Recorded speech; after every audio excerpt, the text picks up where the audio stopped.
क्याल्कुलेटरमा कसरी चिटिङ गर्न सकिन्छ र यसको सामान्य फङ्सन्सहरू केही मिस्टेकहरू जुन मिस्टेक तपाईँले गर्नु हुँदैन त्यसको बारेमा जानकारी दिँदैछु र यो भिडियो जसले पनि हेर्न सक्नुहुन्छ जसलाई क्याल्कुलेटर चलाउन मन छ उहाँहरूले यो भिडियो मजाले हेर्न सक्नुहुन्छ सिक्न सक्नुहुन्छ यसमा कुनै पनि समस्या छैन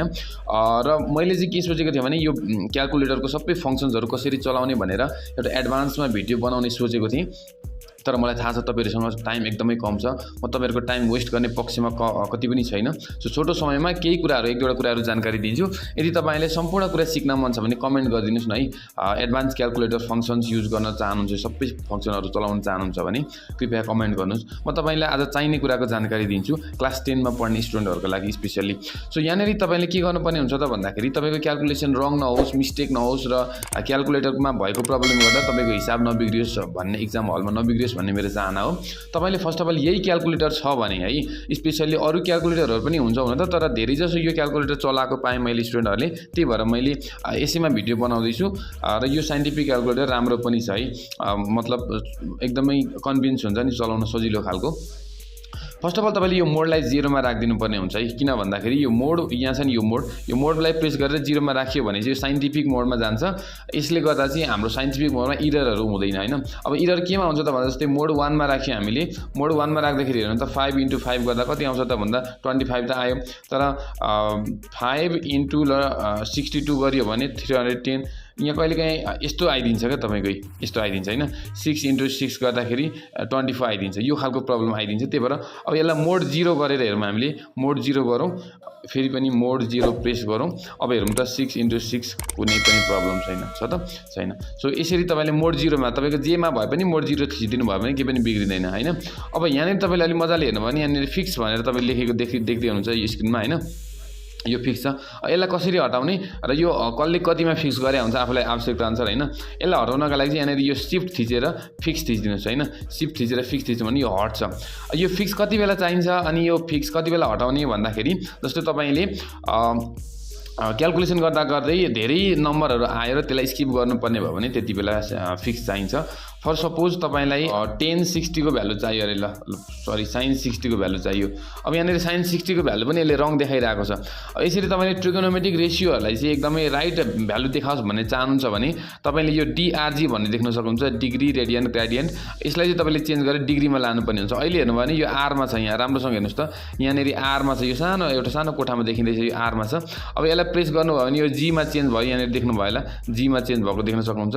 फेरि प्रेस गरे भने अब मैले यो यसलाई फेरि प्रेस गरे भने यो d मा गयो यसको मतलब डिग्रीमा गयो अब मात्रै यसले sin 60 को डिग्रीमा भ्यालु देखाउँछ त्यही भएर यो कुरा तपाईले ख्याल गर्नु होला कि यो d मा बस्नु पर्यो जहिले पनि तपाई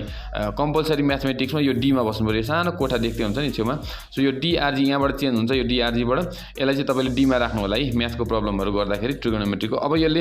एक्चुअल भ्यालु देखायो sin 60 को अब भ्यालु पनि हेर्नुस् त यहाँनेरि 8.66 त होइन sin 60 को भ्यालु हैन अझै पनि यसले पावरमा पनि देखाइरहेछ माथि हेर्नुस् त पावरमा -1 पनि देखाइरहेछ यसको मिनिङ यो पोइन्ट भन्दा अगाडि पनि केही छ भन्ने कुरा हामीले थाहा भयो यस्तो अवस्थामा हामीले फिक्स गर्नुपर्ने हुन्छ र फिक्स भनेको चाहिँ पोइन्ट भन्दा पछाडी कतिवटा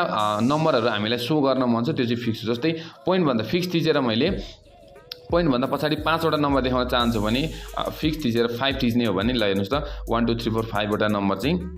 पोइन्ट पछाडी आयो अब यो जबसम्म हामीले चाहिँ फिक्सलाई हटाइदैन तबसम्म यो फिक्स 5 बसी गर्छ जहिले हामीलाई फिक्स 5 नचाहिन सक्छ कहिलेकाहीँ फिक्स 2 चाहिन्छ भनेको पोइन्ट पछाडीको दुईटा मात्रै नम्बर लेख्नुपर्ने कन्डिसन पनि आउँछ कहिलेकाहीँ चाहिँ पोइन्ट पछाडीको सबै नम्बर लेख्नुपर्ने कन्डिसन पनि आउँछ त्यो कन्डिसनमा हामीले चाहिँ फिक्स थिच्नु हुँदैन जस्तो हामीले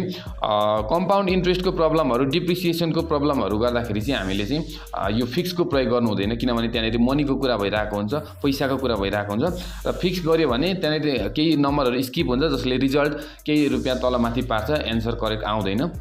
सो फिक्स भनेको काम त्यो हो फिक्स के धेरै लेख्न हामीलाई लेन्दी भयो भने जस्तै शिफ्ट थिचेर फिक्स थिच्यो भने त्यो फिक्स हट्यो धेरै अब यो सबै लेख्न लेन्दी भयो भने हामीले यसलाई सर्टकटमा फिक्स थिचेर कति 3 4 कतिवटा लेख्ने पोइन्ट पछाडी त्यति गर्नु भयो भने तपाईले लेख्न सजिलो छोटो हुन्छ छिटो हुन्छ हैन यो चाहिँ फिक्सको काम भयो र अर्को फिक्सको काम भनेको यसरी पावरमा माइनसमा पनि आइरहेको छ यहाँ हेर्नुस् त चाहिँ मजाले पावरमा यसरी माइनस आइरहेको छ भने त्यहाँ भन्दा अगाडिको के रहेछ भनेर थाहा पाउनका लागि पनि हामीले फिक्स युज गर्ने भयौं यो कुरा चाहिँ तपाईलाई एटलिस्ट थाहा हुनै पर्छ है ओके त्यसै गरी अब अर्को यहाँनिर तपाईँले के थाहा पाउनुपर्ने हुन्छ त भन्दाखेरि जस्तो यहाँनिर यसलाई मैले क्यान्सल गरेँ अहिले यो एफएमएलए भनेर जुन देख्दै हुन्छ तपाईँले त्यो भनेको फर्मुला हो एफएमएलए फर्मुला यहाँ क्लिक गर्नुभयो भने तपाईँले फर्मुलाहरू पाउँदै जानुहुन्छ जस्तो हेर्नुहोस् त पाइ आर स्क्वायर भन्ने एउटा फर्मुला तपाईँले पाउनुभयो यहाँनिर होइन यस्ता तपाईँलाई थुप्रो काम लाग्ने फर्मुलाहरू यहाँनिर हुन्छन् 1/2 आर स्क्वायर थीटा होइन एबी साइन थीटा पाइ एबी 1/2 एबी इन्टु एच होइन 4 पाइ आर स्क्वायर यो स्पेयरको के निकाल्ने फर्मुला हो टिएसए निकाल्ने फर्मुला भयो 2 पाइ आर आर प्लस एच सिलिन्डरको के निकाल्ने फर्मुला हो यो टिएसए निकाल्ने फर्मुला भयो होइन टिएसए निकाल्ने फर्मुला 4/3 पाइ आर क्युब हेर्नुहोस् त 4/3 पाइ आर क्युब यो के को फर्मुला हो त भन्दा मेन्चुरेसनको अस्ति नै मेन्चुरेसनको फर्मुला चाहियो भन्दै हुन्थ्यो नि सो यहाँनिर छ क्या यसरी सबै कुरा यहीँ छ त यही छ हो अब यो सबै फर्मुलाहरू यहाँ छ अब तपाईँले यो हेर्न चाहिँ जान्नु पऱ्यो होइन के को भनेर पनि थाहा हुनु पऱ्यो यो एफएमएलएमा थिच्दै जानु पऱ्यो हेर्नुहोस् त एफएमएलएमा थिच्दै गयो भने यहाँनिर फर्मुलाहरू आउँछन् कहिलेकाहीँ मिस्टेक भएको बेला तपाईँले यसरी पनि आफ्नो कन्फ्युज हुन्छ नि त कहिलेकाहीँ गर्दै जाँदाखेरि कन्फ्युज हुन्छ त्यो कन्डिसनमा यसरी पनि हेर्न सक्नुहुन्छ भनेर मैले भन्न खोजेँ अब तपाईँले आफै फर्मुला थप्नु पऱ्यो भने चाहिँ के गर्न सक्नुहुन्छ आफै फर्मुला थप्न पनि सक्नुहुन्छ कति पहिला थाहा पनि होला होइन आफै फर्मुला थप्नको लागि चाहिँ तपाईँले के गर्नुपर्ने हुन्छ त भन्दाखेरि जस्तै फर सपोज एउटा इक्जाम्पल तपाईँलाई कोनको टिएसए निकाल्नु पर्यो तपाईँलाई होइन टिएसए अफ कोन तपाईँलाई चाहियो भने एउटा फर्मुला हामीले लेखौँ अनि यसलाई सेभ गरौँ अनि यहाँनिर हेरौँ पनि है ल तपाईलाई कोनको के चाहियो अरे भन्दाखेरि टिएसए चाहियो होइन त्यसो हुनाले हामीले अल्फाबेटको युज गर्छौँ यहाँनिर अल्फा युज गर्छौँ अब अल्फा लेखेर कोन लेखौँ यहाँनिर हामीले सी कहाँ छ सी हेर्नुहोस् है यहाँ एबिसिडिइएफ यहाँ चाहिँ यो रातो अक्षरमा लेखेको देख्दै हुन्छ यो होइन एबिसिडी छ नि है फोकस भएको छ अलिकति यहाँनिर एबिसिडी देख्न सक्नुहुन्छ आइजेकेएलएमएनओपी यो धेरैलाई थाहा पनि होला थाहा नहुनेहरूको लागि भन्दैछु थाहा छ भने चाहिँ यो टाइम वेस्ट नगर्नुहोस् भनिदिन्छु है म तपाईँलाई यस्तो कुरामा ल अल्फा थिचेर हामीले कोन लेख्नका लागि सी लेख्ने फेरि अल्फा थिचेर ओ लेख्ने ओ चाहिँ एमएनओ यहाँनिर छ सिओ सरी अल्फा थिचेर ओ थिचौँ त्यसै गरी फेरि अल्फा थिचेर एन थिचौँ एन भनेको यहाँनिर छ अनि त्यस पछाडि ई थिचौँ ई भनेको एबिसिडी यहाँनिर छ कोनको के फाइन गर्नुपर्ने त भन्दाखेरि टिएसए अब टिएसएको फर्मुला लेख्दैछु भने अल्फा थिचेर टी कहाँ छ टी खोज्ने यसरी सो यहाँनिर मैले टी भेटिसकेको छु यहाँनिर टी अनि फेरि अल्फा थिचेर एस भनेको यहाँनिर छ यी अनि ए भनेको कहाँनिर छ अल्फा थिचेर ल कोनको टिएसए सरी कोनको ए भयो ल टिएसए को फर्मुला के हो त भन्दाखेरि अब पाइ आर प्लस एल हो भने पाइ कहाँदेखि लेख्ने पाइ भनेको यहाँ तल छ हेर्नुहोस् त यो पहिलो अक्षरमा भएको कुरा लेख्नु पऱ्यो भने चाहिँ सिफ्ट थिच्ने अनि पाइ आर भनेको अब फेरि अल्फा थिच्नु अल्फाबेट हामीले इनपुट गर्नुपर्ने भने पाइ आर कहाँ छ यहाँ आर छ pi R bracket R plus L लेख्नु पऱ्यो अल्फाबेट फेरि आर भनेको यहीँनिर छ यी अनि प्लस भनेको यहाँ छँदैछ अनि एल भनेको चाहिँ अल्फाबेट आइजेकेएल भनेको कहाँनिर छ भन्दा यहाँनिर छ ल पाइ आर प्लस एल यसलाई ब्र्याकेट क्लोज गरौँ ल ब्र्याकेट क्लोज भएन है ल ब्र्याकेट क्लोज भयो अब यसलाई सेभ गरौँ कहाँनिर सेभ गर्ने त भन्दाखेरि सेभ गर्नका लागि यहाँ माथि सिफ्ट भन्ने अप्सन सिफ्ट थिच्नु होला अनि यहाँनिर सिएएलसी भन्ने यो बटन यसमा एकचोटि प्रेस गर्नु होला अब कुनै पनि एउटा 4 डिजिटको अथवा 3 डिजिटको नम्बर दिनुहोस् किन 3 डिजिटको दिने एकछिनमा भन्छु म तपाईँले जस्तै मैले 0147 भनेर दिएँ होइन 017 मात्रै भयो ल 4 थिचेन 0147 यदि थिचेर फर्मुलामा थिच्ने हो भने हेर्नुहोस् त कोनको टिएसए अब उतापट्टि कति छ पाइ आर प्लस एल यसरी सार्दै जानुहोस् है यसरी पछाडि पनि हेर्न पाइयो अगाडि पनि हेर्न पाइयो ल